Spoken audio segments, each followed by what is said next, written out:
बोले विष्णु भगवान की जय। आइए सुनते हैं माघ मास के 11वें अध्याय की कथा।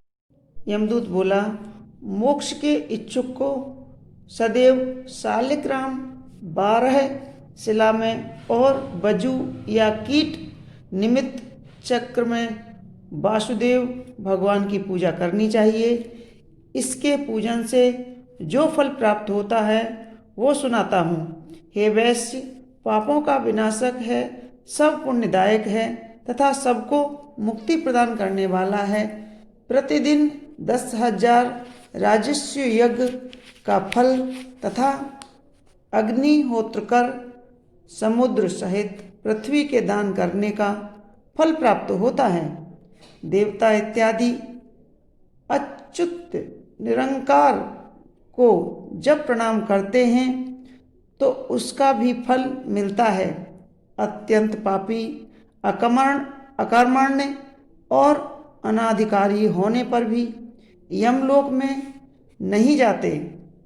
सुवर्ग कमल युक्त 12 करोड़ शिवलिंग को 12 कल्प पूजने का फल एक दिन में ही होता है।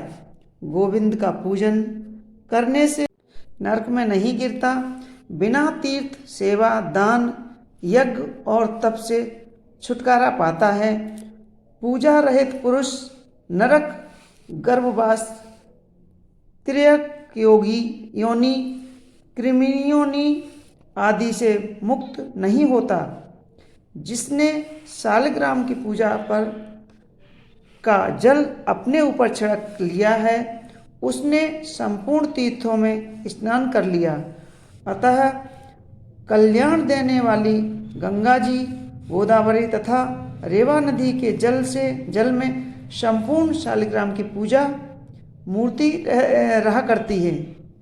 काम, क्रोध तथा लोभ में व्याप्त भी जो अधर्म पुरुष अनेक प्रकार के नैवेद्य, फल, फूल, दीप, चंदन, गीत, बाजे, स्तोत्र आदि से शालिग्राम की पूजा कलयुग में भक्ति भाव से करता है, वह 1000 कोटि कल्प तक अभिमान रहित होकर भगवान विष्णु के पास रहता है।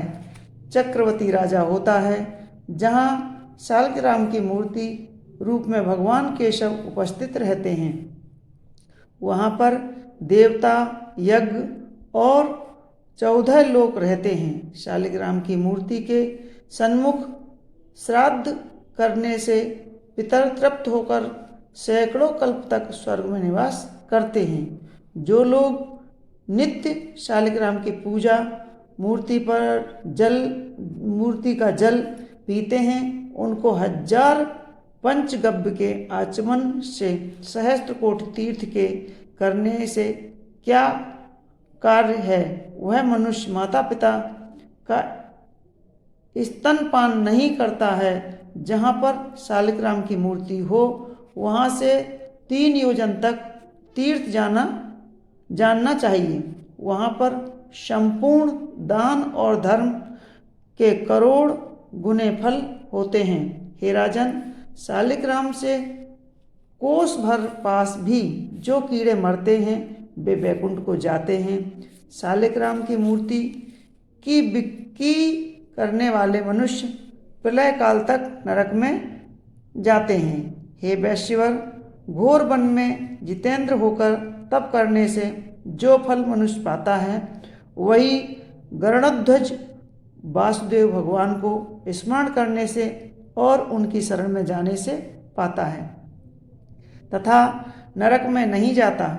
पृथ्वी पर जितने तीर्थ और पुनीत स्थान हैं वे संपूर्ण विष्णु भगवान के नाम मात्र लेने से प्राप्त होते हैं। हे वैश्य, जो वैष्णव शिव की निंदा करते हैं वे विष्णु लोक में न जाकर अवश्य नरक में जाते हैं। यह थी माघ मास के 11वें अध्याय की कथा। आगे की वीडियो में हम आपको 12वें अध्याय की कथा सुनाएंगे। तो आपको हमारी कथाएं कैसी लगती हैं हमें अवश्य लिखें और हमारी वीडियो को लाइक करें, शेयर करें और सब्सक्राइब अवश्य करें। धन्यवाद।